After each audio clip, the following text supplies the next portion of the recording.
people want to know how to stop the laziness, and they want to know how to stop the procrastination.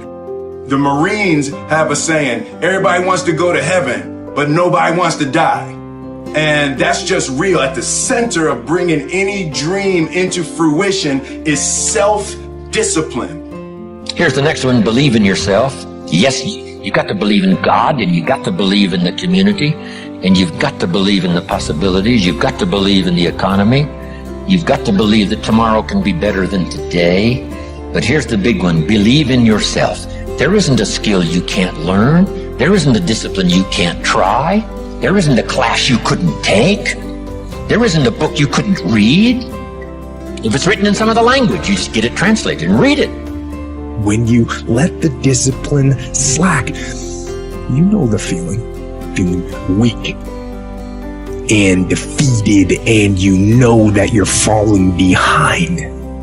So get to know those two different types of feelings and ask yourself which one you want to feel in 10 minutes or in a half an hour. When the thing is done, when the discipline has been implemented, remember what that feels like, and then remember that those minutes and those hours, they turn into weeks and months and years, and holding the line in those critical minutes will put you in an infinitely better place, physically and mentally, if you maintain the discipline. So work through the weakness, fight through the temptation, hold the line. Hold the line, maintain the discipline. It is not easy, but it is worth it, because discipline equals freedom. You know, something as simple as food and eating is not about your body as much as it is about your mind. It's getting command of your mind to be able to choose actions that are in your own best interest. Every day, we are choosing that's not in our own best interest, right? So if the world is attacking you and the world wants to fight you and the world's trying to hold you down, so you're going to kick yourself in the balls? You're going to stop yourself from getting what you dream. Self-discipline is the center of all material success. You cannot win the war against the world if you can't win the war against your own mind. Ask for wisdom. This is communication of the highest source. Ask for wisdom. Ask for wisdom that creates answers. Ask for the wisdom that creates faith. Believe things are possible. In King Solomon's day, there was the dilemma of two mothers who claimed the same baby. And the question was, whose baby is this?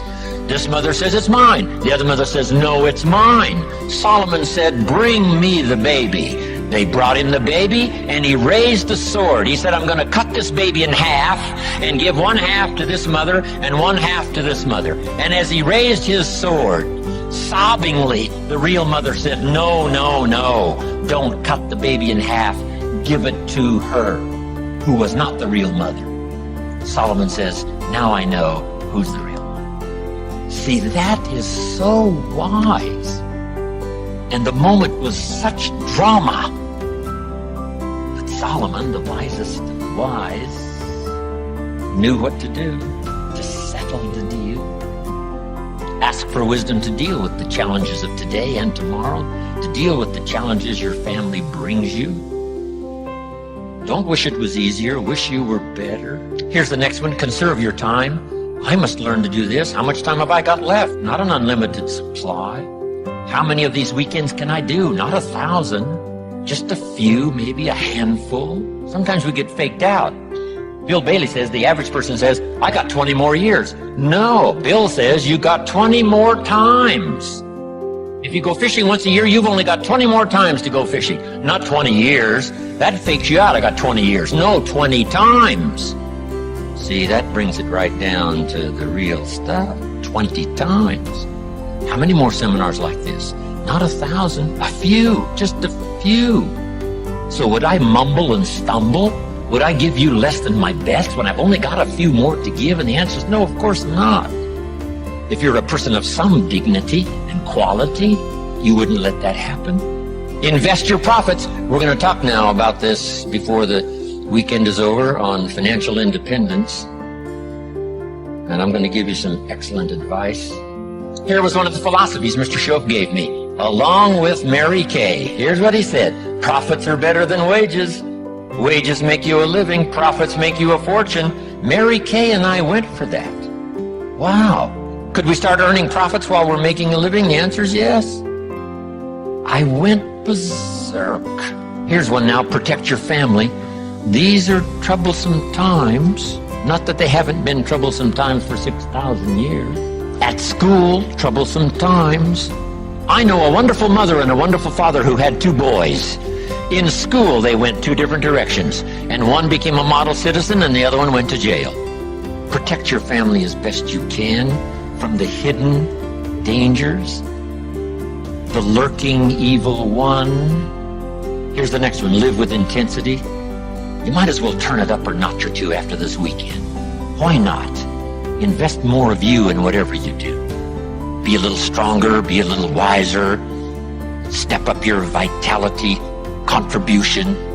Put everything you've got into everything you do, and then ask for more vitality and more strength and more vigor, more heart, more soul. Find your place. This one now is so important. If you just work on a job, find the best place where you can serve well. And sure enough, they'll ask you to occupy a better place. And if you keep doing a job well, the guy says, well, if I had a better job, I'd really pour it on. But I got this lousy job, so I just goof off. See, that's the philosophy of disaster. So you've got a lousy job. Do the very best you can. That's your best way out. It's not to do less than you could, but to do the best you can. Welcome the disciplines. Can't give you much better advice than that, because disciplines create the reality. Disciplines build bridges, build cities. Disciplines. A well-disciplined activity creates abundance, creates uniqueness, productivity. Next, fight for what's right. It's a fight we're in. The storyteller says, and there was great war in heaven. Wow, you mean way back there? Yes. 1/3 of the angels conspired. I asked Bill Bailey, how long do you suppose it took 1/3 of these angels to get together? Did they conduct meetings? I don't know. Bailey says the storyteller doesn't say. I said, then we're supposed to use our imagination. I don't know. It does say finally the great war occurred, and the 2/3 prevailed and the 1/3 lost. One of the writers of later scripture, here's what he said: I fought a good fight. See, that's extraordinary to be able to say. I fought for my kids, and I fought for what was right, and I fought for my good health, and I fought to protect my company, and I fought for a good career that would bless my family. I fought a good fight. It's good to fight. The encroachment. Opposites are in conflict, and we're in the middle. And if you want something valuable, you got to fight for it. Then this writer also said, not only have I fought a good fight, and I'll finish with this, and I got a much longer list, but maybe I can cover these at another time. He said, I fought a good fight, and I kept the faith. See, that's the deal. Keep faith with your family. Fight like crazy and keep faith. Fight the enemy and keep faith. Fight illness and keep faith. Fight the evil and keep faith.